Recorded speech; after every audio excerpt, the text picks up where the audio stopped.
Before we begin, a quick content warning.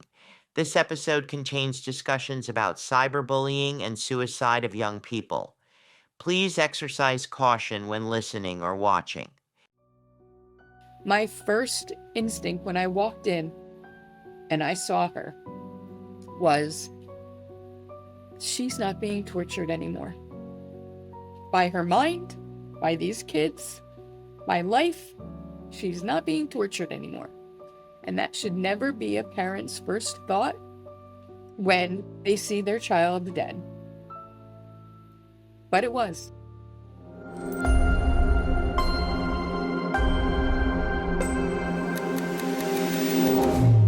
Life Reimagined with Stacey Ray.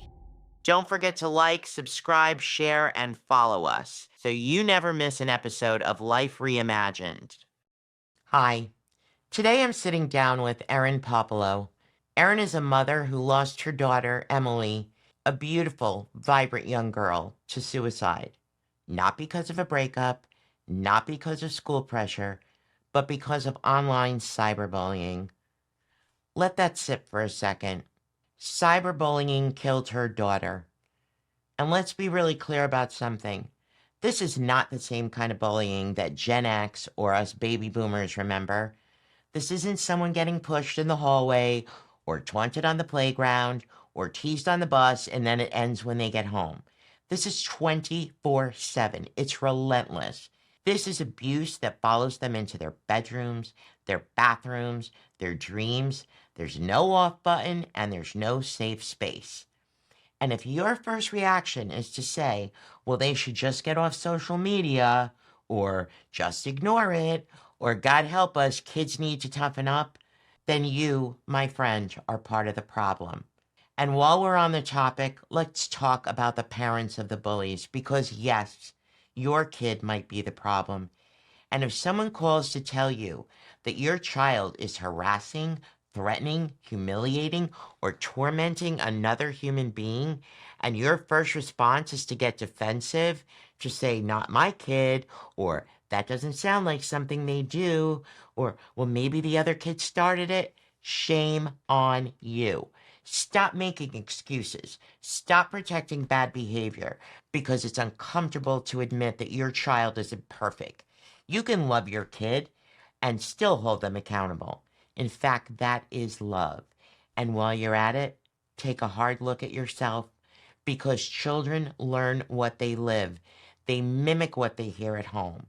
If they hear you tearing down other women, mocking people, gossiping, passing judgment, if they see you roll your eyes at someone behind their back or fire off some nasty comment on Facebook, don't be surprised when your kid thinks that's normal because they're watching you and they're listening to you.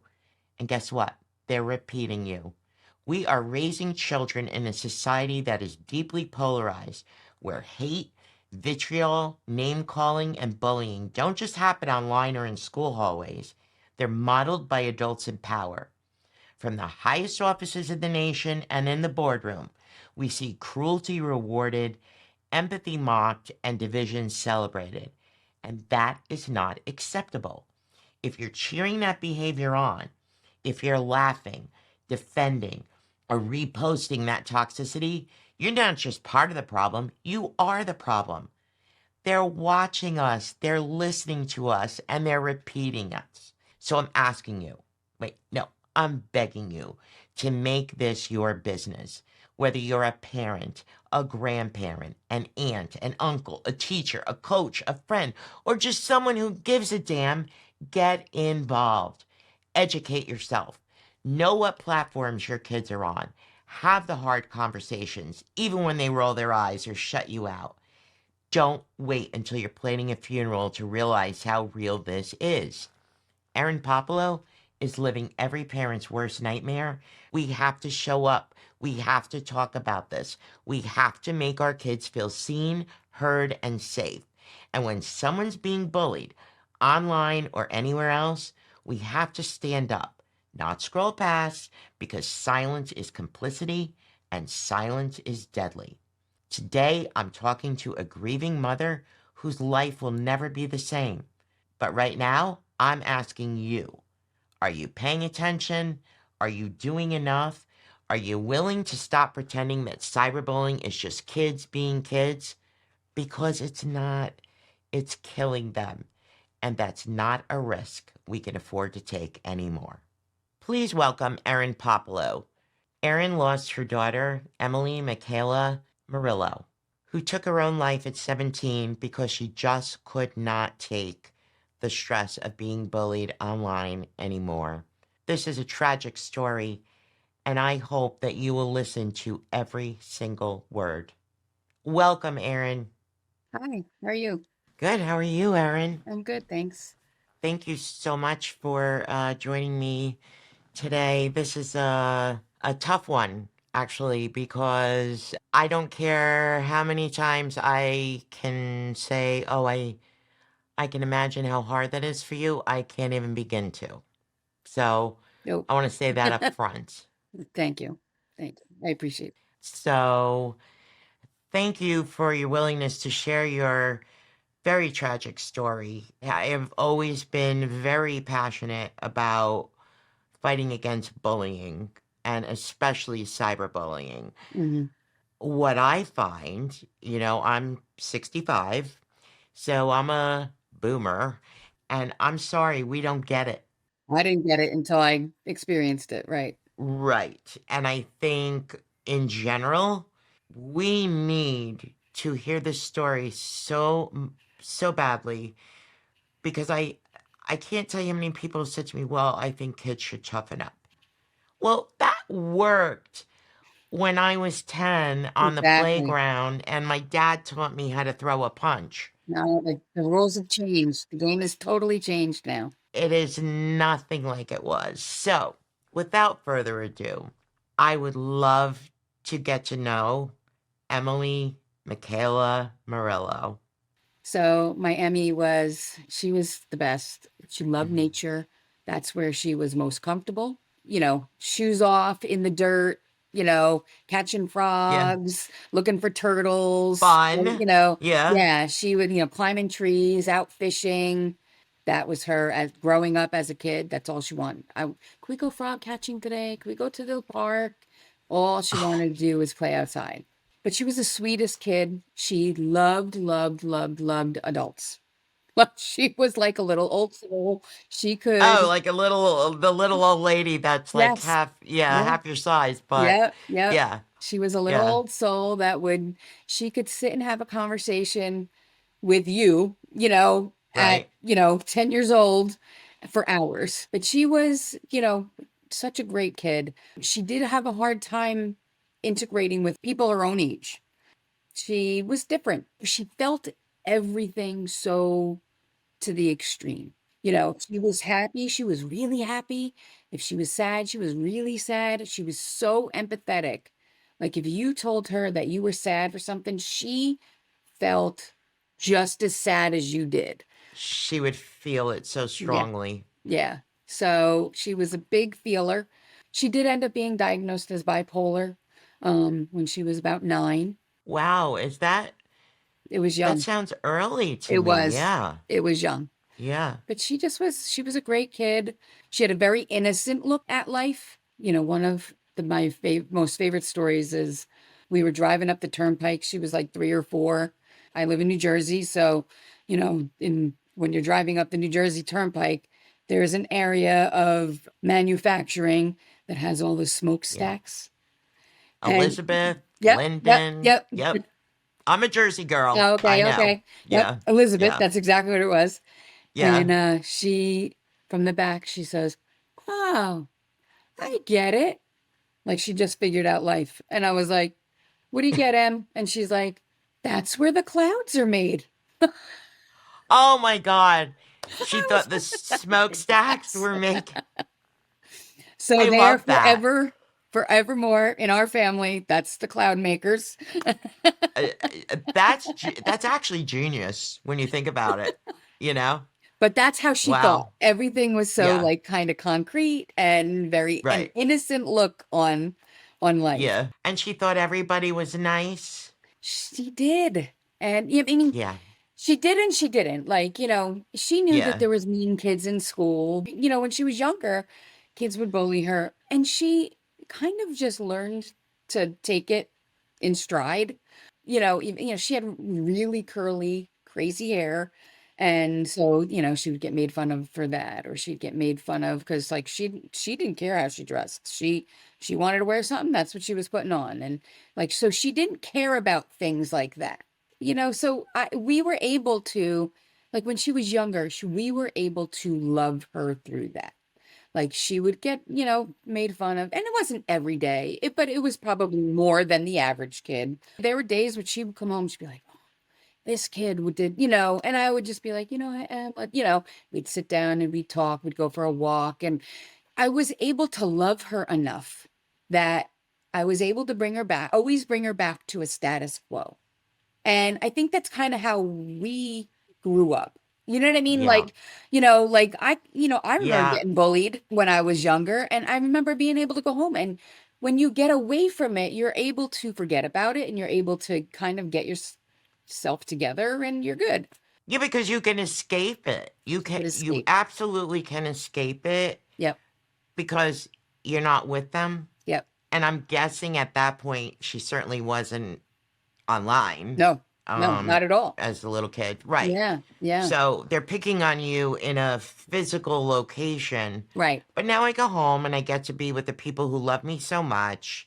My mom will make me feel better. Right. Yeah. Right. Yeah. I love what you say that you were able to love her enough. I was able to outlove the bullies. And that all changed when, we introduced technology, really, any kind of social media. And she was like the kid, like she didn't have any social media till she was 16. I mean, she had a phone, but there was Right. nothing on it. It was, Right. like she really just used it to call me. That was really like that, or text her sister, or, like, so it was really just used as a phone. She didn't even ask for any kind of social media until the world kind of shut down for COVID. That's when she Ah.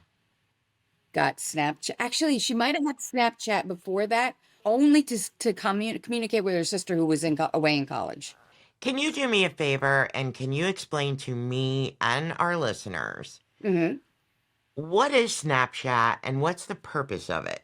Snapchat is the worst social media ever. So it's kids who take pictures of themselves or something, inanimate objects, and they send them to their friends, except that it deletes after 30 seconds. And they have like a little messaging system on the bottom. It also has geolocation, Oh boy. so anyone can see where you're at. And then you could put up like a story that will be up there for 12 hours. But then all these things Okay. disappear. So, Emily, when she first signed up for Snapchat, it was really, she had one friend. It was her sister. You know what I mean? Oh, Like, okay. and they would snap back and forth. And, her Right. sister was in college. She was 4 years older than her. So she kind of had a handle on how to use social media. And Emily, because she was kind of uneducated about all of this, kind of was like, "Can I have Snap?" Right. And I just set her up with just her sister. And then it wasn't until the COVID shutdown that she asked for Yeah. Instagram. She was isolated. Her sister was at college. Yeah. My husband and I still continued to work. So she was home all day by herself, Oh boy. Yeah. at 16 years old, trying to learn. And she had learning disabilities. So she Right. had a hard time learning on the computer. So that was really frustrating for her. So she asked to have Instagram so that she could communicate with her friends, because that's what they were using. They were using Instagram. And I signed her up. And I had the hard conversations. Emily, don't accept anybody that you don't know. Don't Right. accept, but you're also talking to a 16-year-old girl. And, she was literally here 24/7, frustrated doing school, would, go on to Instagram and talk to her friends. But unfortunately, the kids who were mean to her in school found her as a target on Instagram as well.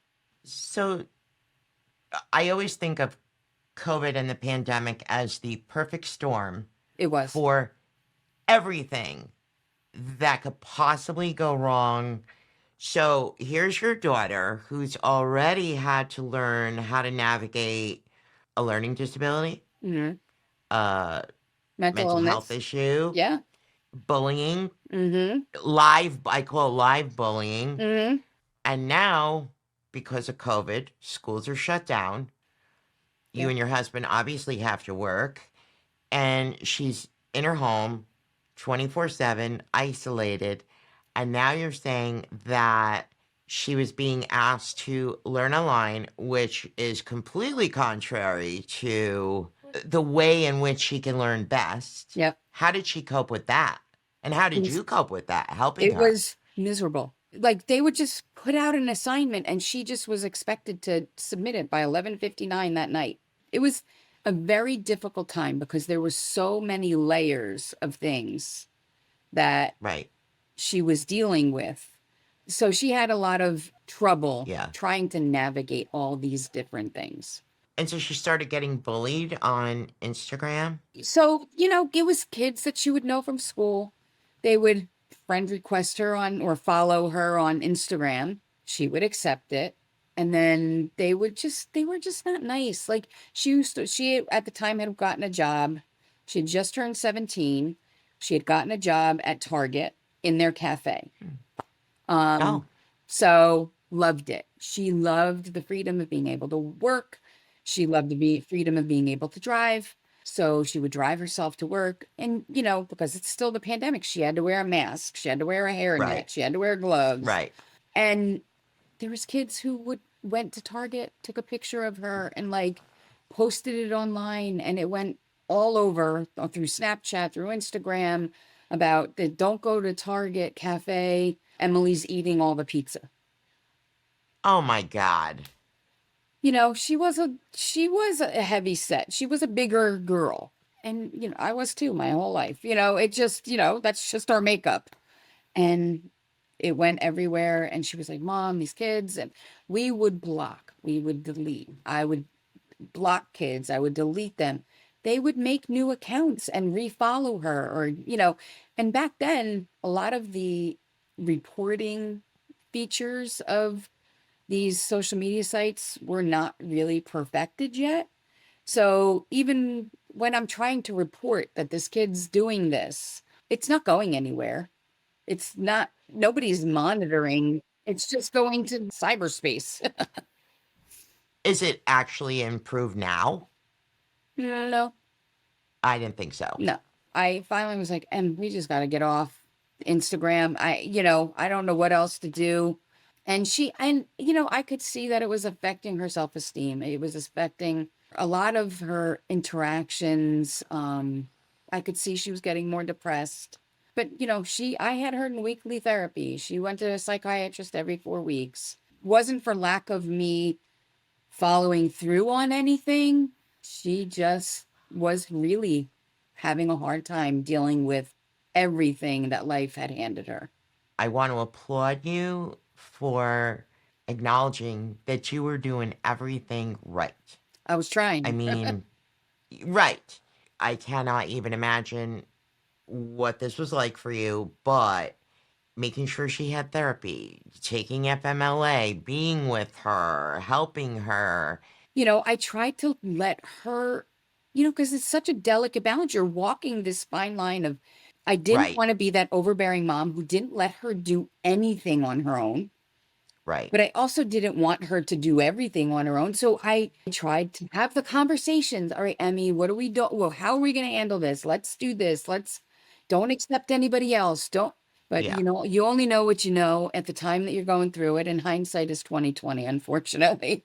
Because if it were up to me now, I wouldn't let my kid on social media at all. Oh, At all. 100%. I would be like, when you're an adult, you can do what you want. As long as you're with me, absolutely not. Nope. So, as the time went on during the pandemic, was the bullying getting more and more relentless? And were you noticing? You know what? It was the final straw, I think, for Emily. I'll never know, but I think the final straw was that picture, she just could not get away from that picture. It just kept resurfacing. And I think that she just was done. Like, she was like, you know, how do you get away from it when it's with you 24/7? Right. You can't. Right. And I see that there is, like we were talking earlier, there's an escape when it's, on the playground. There is no escape with social media. Nope. I mean, ding, Nope. ding, ding, ding, ding, ding, ding, ding, Yep. ding. And Yep. I don't care. And if you turn your phone on silent, that doesn't stop It doesn't stop the the notifications. process. Yep. Right. So Right. every second, every minute that your child is engaged on their platform is $sign for them. So there is a price per day of $270 that they make on each child that logs in. That's the monetized value of your child and their life and their well-being. $270. Wow. Yep. But it's hard. It's, I wouldn't want to be raising a teenager right now. The laws, which, I'm fighting to try and get changed, are Yes. set up to protect the social media companies. They're not set up to protect the children. And these laws were made back in 1996. I do want to touch on that, but I just want to go back for a minute with Emmy. Did you, thinking back, and this is not to put you in a position of woulda, coulda, shoulda, but do you feel like you ever dreamed that she was really at the point of no return in her mind of like, this is so not worth Nope. it, I'm done? Nope. Yeah. I mean, listen, she had a mental illness. And so did Right. I always think that, could that happen? I'll never say that, no, I didn't think that it could have happened because, unfortunately, I lost my brother to suicide when he was 30. Oh my, So horrible. I was never one of the people who could say, oh, that can't happen to me. Do you know? Because Right. it can happen to anybody. And, don't ever Correct. say not my kid, not my family, not my, you know what I mean? Because it can. Yeah. Right. So, knowing that I had lost my brother to suicide, I was very aware that that was always a possibility. That, obviously, they do say that suicide does run in genetically through families. So did I always have that in the back of my mind? Absolutely. Which is why I fought so hard to make For sure her. that she was, in the right programs, doing the right things, doing Right. therapy, on medication, Right. so I fought really hard because I suffered that loss. So I won't say that I didn't think that it would ever happen, but at that time, did I think it? Absolutely not. The night that it happened, she actually had a friend over. She had a friend over till about 8 o'clock. And it was her stepbrother's birthday that weekend. And Right. she says, oh, I got him something. And I was like, okay. I said, can I give it to him now? I said, sure. He was sitting on the couch opening it. And so she says, maybe you should sit on the floor. And I'm like, and if he should sit on the floor to open that, maybe he should open that in the kitchen. Like, Right. I'm not sure Yeah. what's in Right. his envelope. Yeah. What's in there? So it takes him 20 minutes to open this stupid envelope. When he opens the Yeah. envelope, there is $1 in there. It is $1. And when he opens the $1, it's filled with glitter. And now Oh, there is glitter all over my kitchen. everywhere. Everywhere. She is hysterically laughing. She Right. thinks this is so funny. He thinks it's funny. We're all I'm like, clean up the glitter, Yeah. Yeah. So, we were having a good, like, family night at home. I Right. was making popcorn. I was like, we're going to watch a movie. And we literally were just putting the movie on. And she says, I'm going to go get gas in my car now. Because I had told her earlier in the night, we were due to get a snowstorm that weekend. And I said, it's Friday night. And I said, you have to make sure that you have gas in your car. Now, I knew that there wasn't gas in her car because I had a GPS that she did not know was in her car. Ah, So I was called the bouncy. smart mom. Yeah. Yeah. So listen, I knew my kid. She made questionable decisions at times. So Yeah. I wanted Yeah. to make sure that, so I did what I Right. could to make sure to protect her, make sure that I could, always Right. show up and help her wherever she needed. So I knew that there wasn't gas in her car. So that's why I had said that earlier in the night. So it's like 10 to 9. She says, Mom, I'm going to go get gas in my car. And I was like, and it's 10 to 9. So we're just ready to watch a movie. I said, she's like, I don't want to watch a movie anyway. She's like, and plus I want to go say hi to my friend Tamara. And I was like, okay. And I did, and I did. My instinct was to say no, stay home. I don't know why that was my instinct, but it was my instinct that night. But I always, always said, I'm not going to treat her any differently than I would her older sister.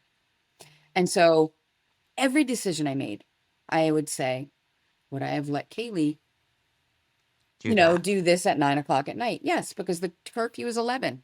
So I'm like, I said, all right. I said, that car needs to be here 5 to 11. That's it. But, your car, Right. you need to be in this house at 11 o'clock. I know, Mom, I know, and off she went. Love you. See you. Bye. And, out the door she went.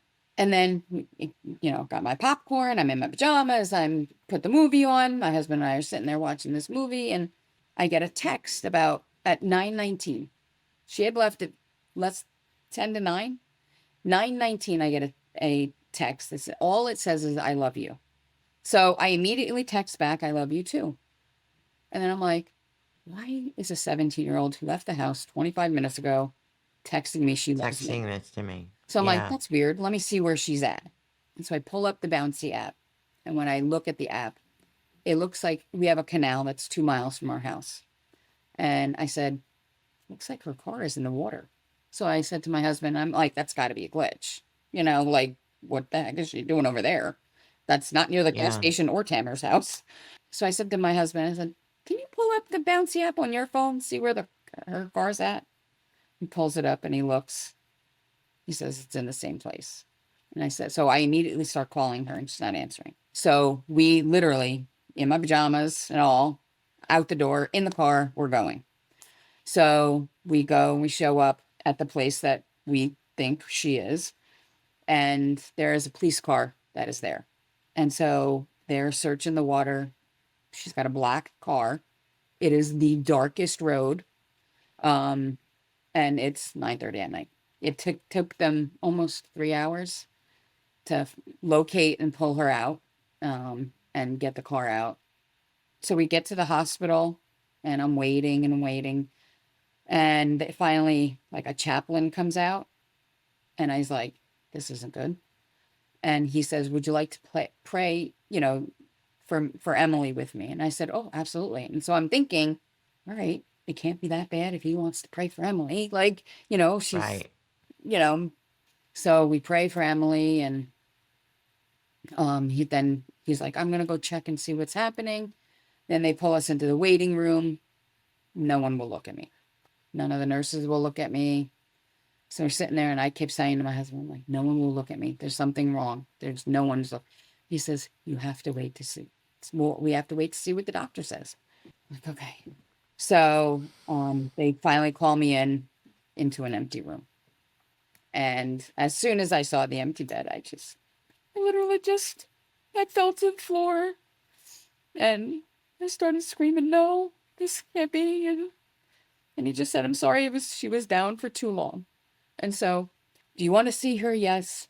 We go into the room where she was. They had kind of cleaned her up and I got to spend the next 5 hours with her, just holding her and hoping that, but honestly, my first instinct when I walked in and I saw her was, she's not being tortured anymore. By her mind, by these kids, by life, she's not being tortured anymore. And that should never be a parent's first thought when they see their child dead. But anyway, at this point, we're still thinking that this is some tragic accident. Right. And, I'm really pissed off at God that Right. She was tortured by her friends. She was tortured by these kids. She was tortured by this mental illness that she had. And this is how you're going to take her out. Like, I was mad. Yeah. Yeah.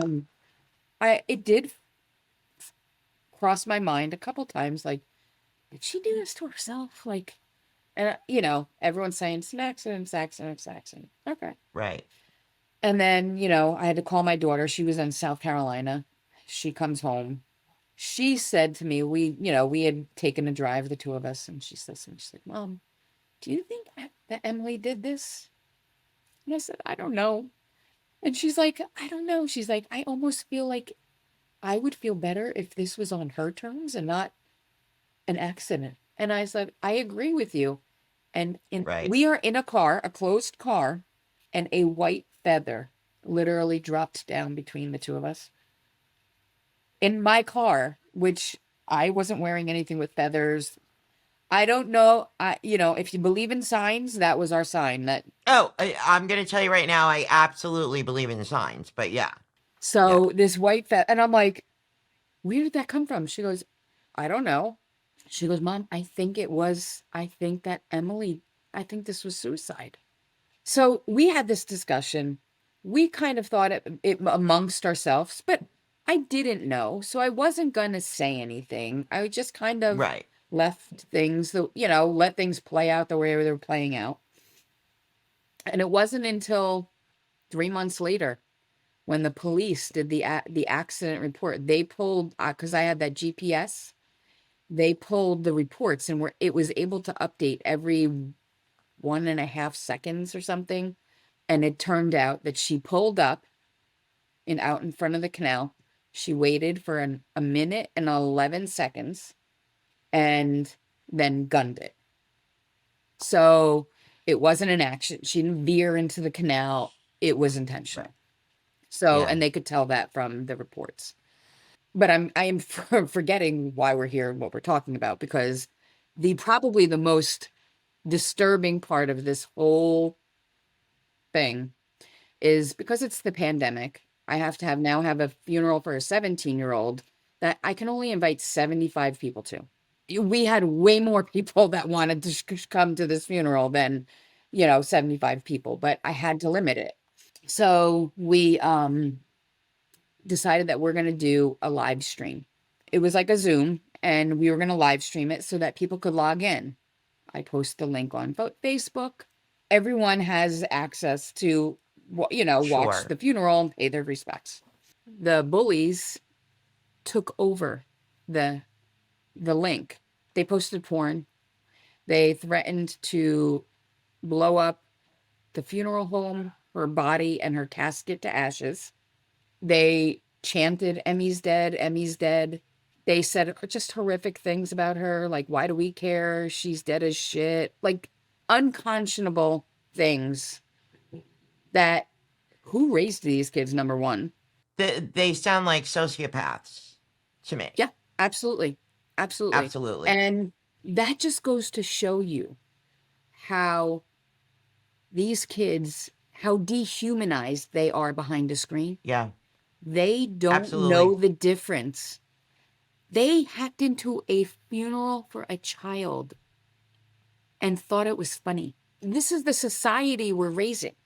I don't know if it's the parents aren't engaged enough, or we're allowing these devices to babysit our kids, and they're exposed to just so much that they don't know the right and wrong. They don't know morality anymore. Well, I will tell you that my feeling is that certainly it's multifold.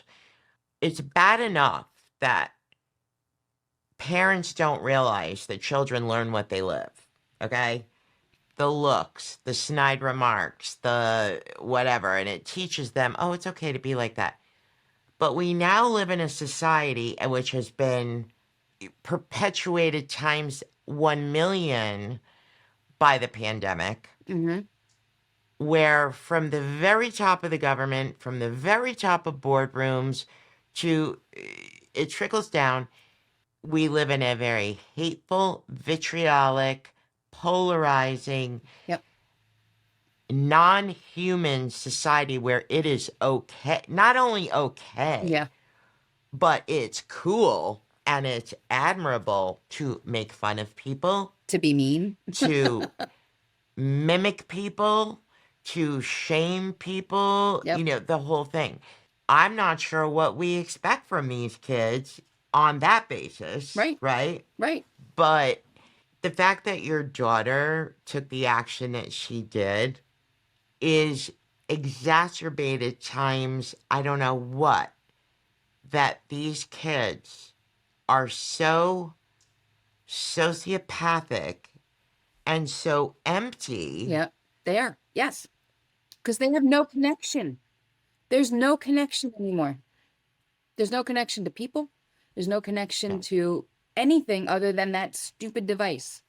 The first thing I want to ask you, and honestly, I I can't begin to tell you how rageful I feel about this behavior at your daughter's funeral, because you've lost your daughter, but now the one opportunity you have Yep. to make it special about her, they destroyed He's that. destroyed it. Before we go into anything further, because I have a lot I want to talk to you about the the moving forward part. Is there any advice that you typically give to parents, grandparents, aunts, uncles, friends, cousins, how to recognize the signs that perhaps your child is being bullied online? Yeah. It's well, they will isolate, number one. What is very almost counterintuitive is they become so embarrassed by it, but they don't want you to see it. So they become very protective of their phone. They can become very protective of the devices because they don't want you to see how badly they're being treated, because they don't want you to think less of them. Yes. Yes. So they become very, like, overly protective of their devices. And they will isolate. You'll see that sullenness, staying in their room more often. My advice is keep your kids out of their room unless they're going to sleep. Yeah. Keep them out after dinner and play a game, watch a Right. show together, something. Just keep them out of just sitting in their room, because they're just going to sit on that on whatever device they can find, because they're all Yeah. addicted to it at this point. And in fairness, most adults are too. Yep, absolutely. For whatever reason. I Yep. mean, it may not be for the same reasons, but Right. let's face it, we're always checking email and the ding, ding, ding, ding, ding. Hey, And I'm guilty of it to myself. So, yeah, I right, try to be more right. conscious of it. Like if we're out to dinner, I put it away and I try not to Yeah, I've take been it out. trying to Yeah. learn that myself. I read an interesting statistics that 64% of all teenagers think social media makes bullying worse. Oh, absolutely. And so, with that statistic in mind, how did you move forward? I think my first question to you is, how did you put one foot in front of the other after losing your I daughter? don't know. I still don't know. I don't remember probably 2 of the last 4 years. Yeah, You just I don't know how you could. just have no choice. You're not given a choice. You have to I had other kids. I had other Right. kids. I had a husband. I had a job. Like, literally I was changing jobs when Emily died. Oh my The gosh. last day of my old job was Friday. She died Friday night. I was supposed to start a new job on Monday and had to call them up and say, I can't start. You got to give me a month. Oh, I took a month off. I went back to work. I worked there for 6 months and I said, I can't do this. And I ended up quitting my job. But I found something in going to school. I had hooked up with an organization that talks about mental health. Right. And I would go to schools and I would speak about mental health and the importance of being kind, and that, Right. the impact that you have on others to kids. Yes. And you started Emmy's I Champions. started Emmy's Champions on. Talk to me about that. So Emmy's Champions it's just a nonprofit, because I found that a lot of people wanted to try to help my cause. You couldn't just, I felt guilty. Like I don't want to I'm not trying to profit off my daughter's death. So I felt Right. guilty when people are like, here, take $50 or take $100. I'm like, For what? Like, I don't want money.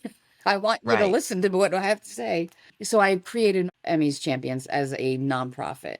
So anytime people donate money, I do a scholarship at her high school every year. I give Okay. 2 kids $500 towards college. Right. I host an event every year in my community. We call it the Kindness Fair.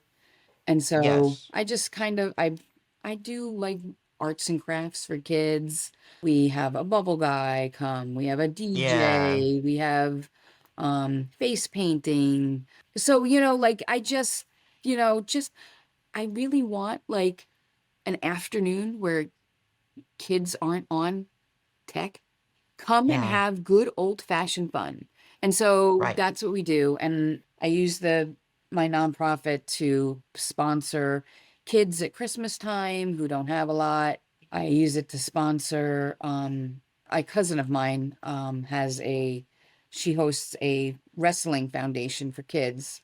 We kind of link together, Together and so and we speak yeah. to the kids young at these wrestling matches, and we talk about being an upstander. Like, if you see somebody being bullied, you can Right. stand up for them and let them know that, they're not alone, that they have somebody who could stand by them. And, just trying to teach kids that they can be an upstander and that, to be kind. And I know that's one of your hashtags, be kind. I have a shirt that says be kind. I should have worn that today.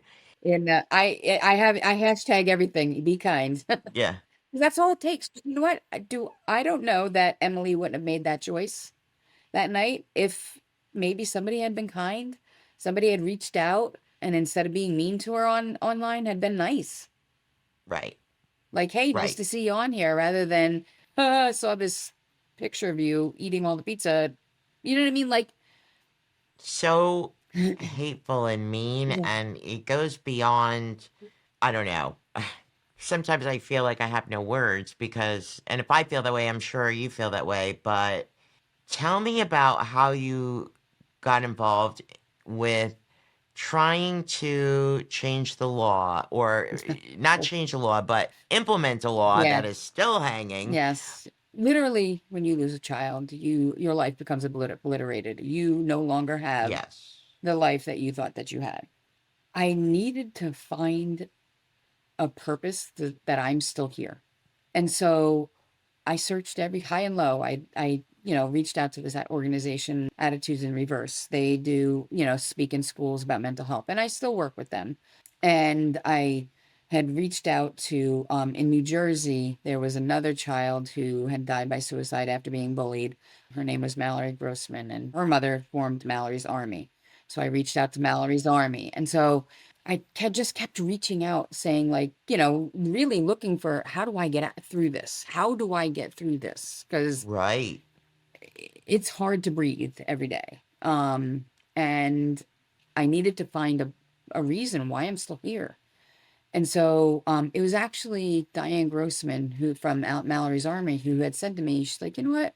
I want to put you in touch with somebody who is working on social media reform. If you're interested, this may be your thing. If not, no harm, no foul. They called me up, said, are you interested in meeting us in Washington, D.C.? We will pay for the trip. You would have to share your story. Would have to be comfortable sharing your story with legislators so that they understand the repercussions of what's happening on social media. And I said, absolutely. Right. There's 20 families who have kind of joined together. We have formed a initiative really called Parents for Safe Online Spaces, Parents SOS.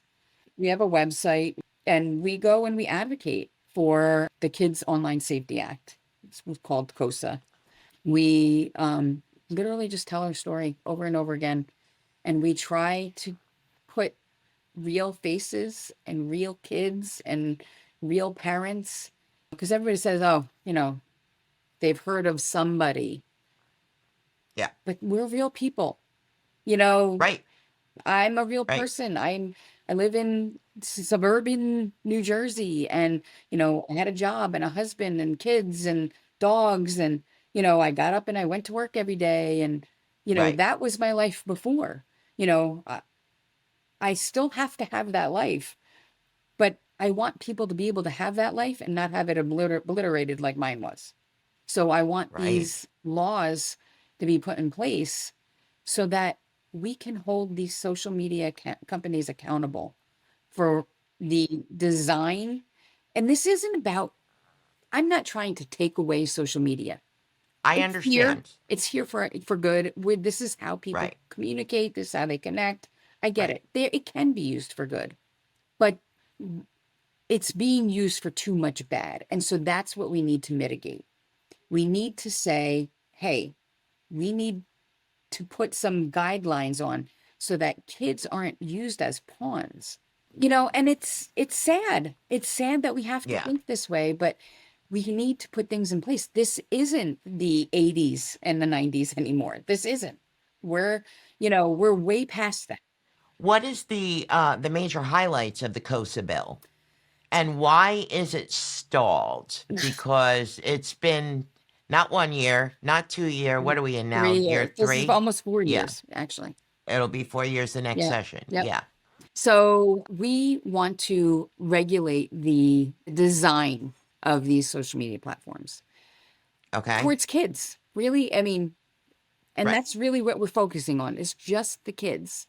Design it so that, parents like me who were trying to report these features and do all this stuff have the tools that we need to be able to stop what's happening to the kids.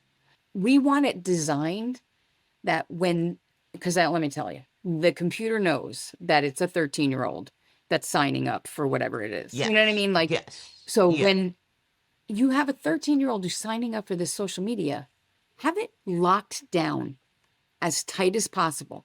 And if the parent wants to say, okay, I want you to have access to this, I want you to have access to that, allow it. Let the parent make that decision. But have it when they sign up that it's locked down. Because right now, when they sign up, it is not locked down. It is like a free-for-all.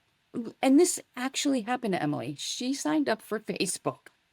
And I'm telling you, within 20 minutes, she had a dick pic in her messages. Oh, not surprised at all. Because they saw it was a new account. New account. So I was like, all right, Facebook's not it for you. Wait, I got her off it. So anyway, KOSA, there's a duty of care.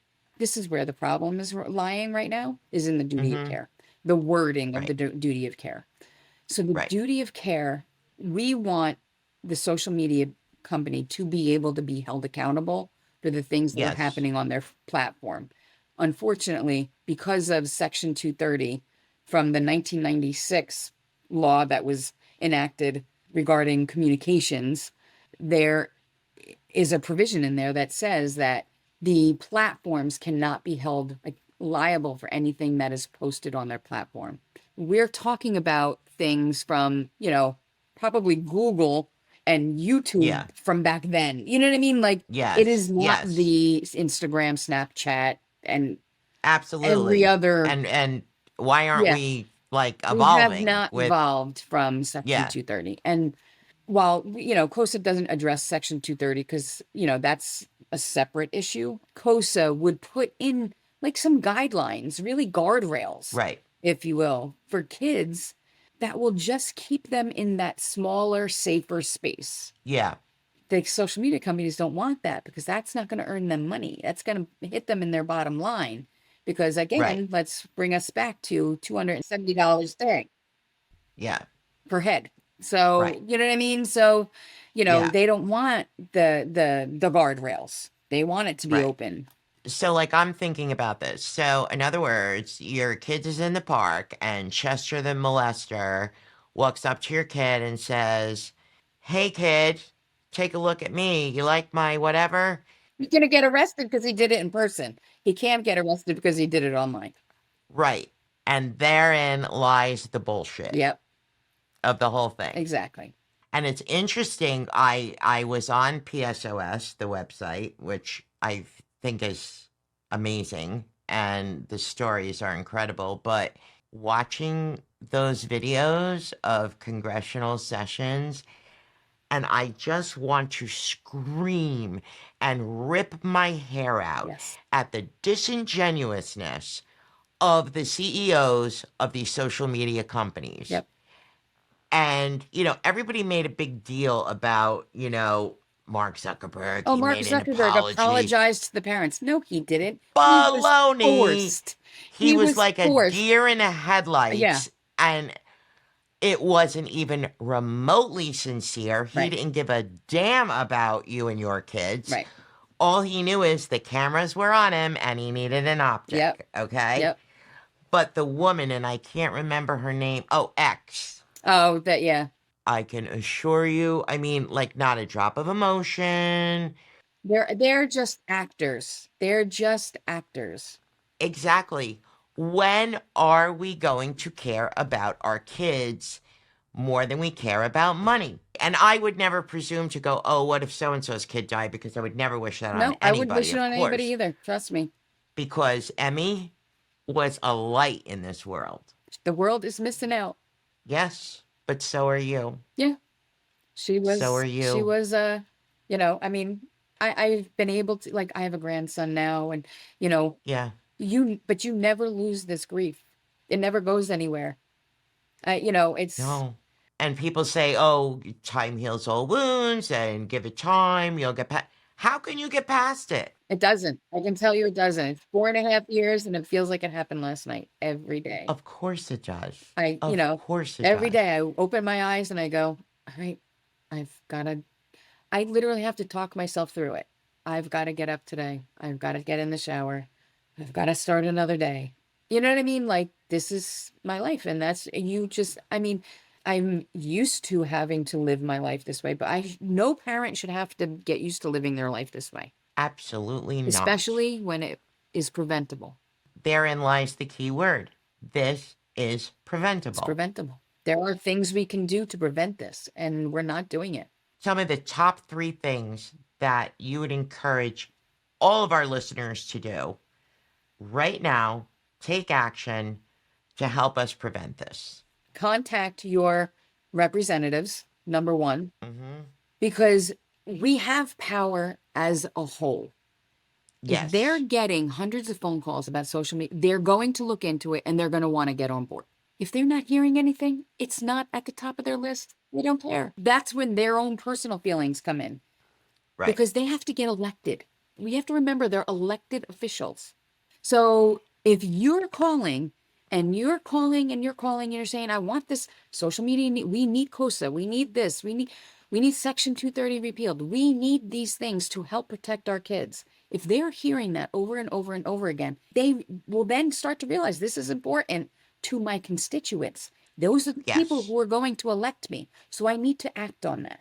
So yes, call your representatives, call your senators, call whoever. And you do have that link on the PSOS website. Yep. Yeah, We have I the saw link. that. So Yeah. it takes you right in. You type in your zip code, Zip and it'll code. tell you who your representatives are if you don't know. There's that. You call your representatives. Delay. Keep your kids off of these screens as long as possible. The longer you keep them connected and engaged in life, the better off they will become as adults. What happens Yeah. is they're not engaged in life once you put them in on these devices. We're going to have an entire generation of basically cyborgs. Yep. Just walking around with no emotion, Mhm. no empty No inside, connection. no value for human life. Yep. I mean, it's Yep. awful. Yep. Mhm. And the third, I don't know, just hug your babies. Hug your There babies. you go. Love them out of it. Yep. That's the big one. Yeah. You just have to hug your babies because you only get a certain amount of time with them, Yes. and just be engaged with them. Put Yeah. your phones down, put your Yeah, devices there's away. the big one. It's, Don't tell your kid to put it down and then you're sitting there with saying, ooh, let me answer this email. Yeah. yeah. So just engage. We have to re-engage in life and reconnect. Yeah. And you were talking about guilt. And I was thinking, I remember my mom telling me a billion years ago, Mothers do the best that they can with the resources available to them in that moment. Right. Sometimes you don't know till you know, right? Right. But you're doing what you believe is right because you love your children so much. And I would ask you if there's any advice that you'd like to give our listeners for parents or grandparents who actually deep down suspect or know that their child may be bullying others. I don't know. That's a tough one because I mean, we have to try and get it through to them that everything that you say to somebody has an impact on them. And this is actually a presentation that I do. When I go into churches and schools, I take, say, 20 books. I ask one kid to come up and just stand there like this. And I ask each kid to take a book and put it in either hand, and just put them on top. Keep putting them on top. And every time you take a book, this one's saying, you're a jerk. This one's saying, I don't like you. This one's saying, I hate your shoes are ugly. This one's saying, what did you do to your hair? It looks horrible. And so as every negative thing, see how long that kid can hold those books. Eventually they break and they have to drop them. That is the impact that these words and these things are having on other children.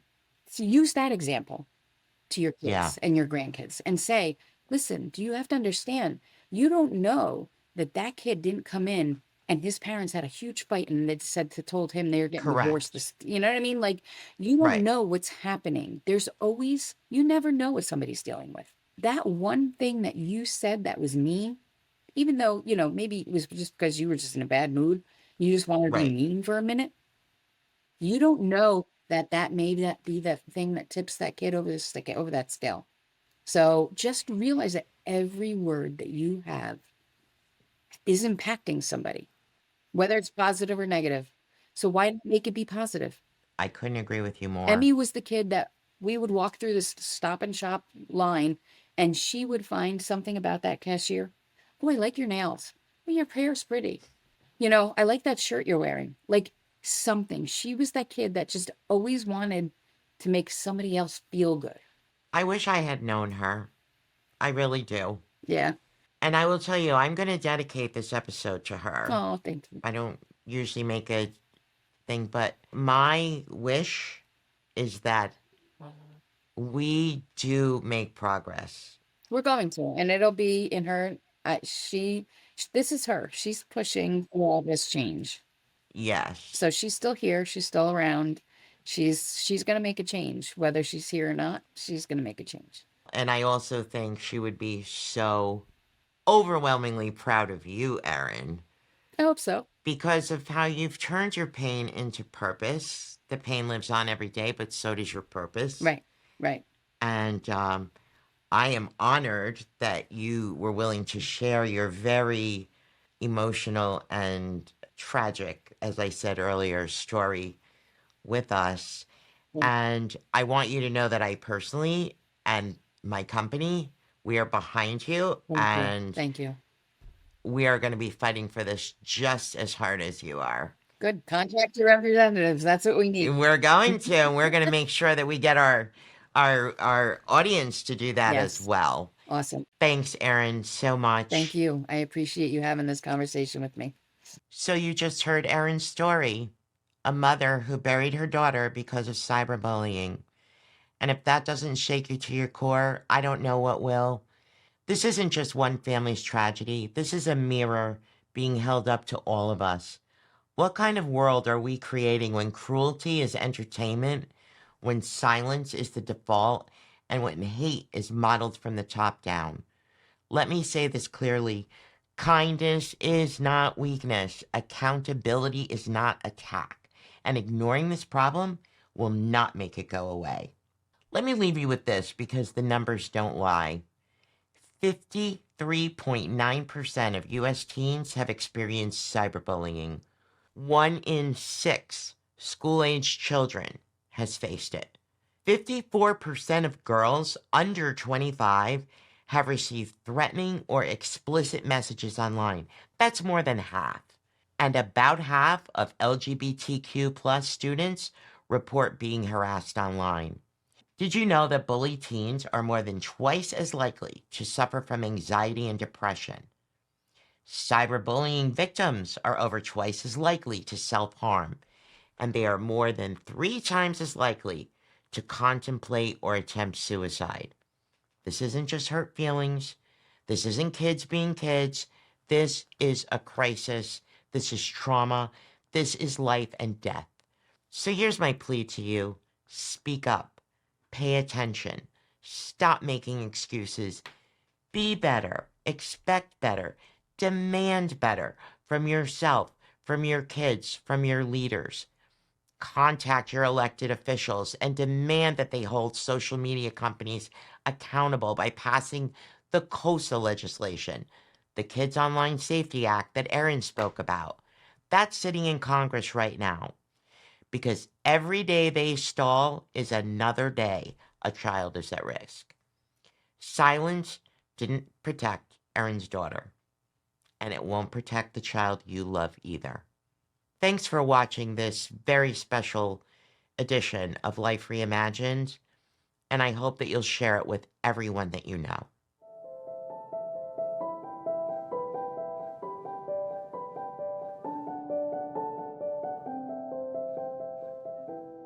If you liked this show, please be sure to like us, follow us, subscribe to us, give us a review, because it really helps grow our podcast.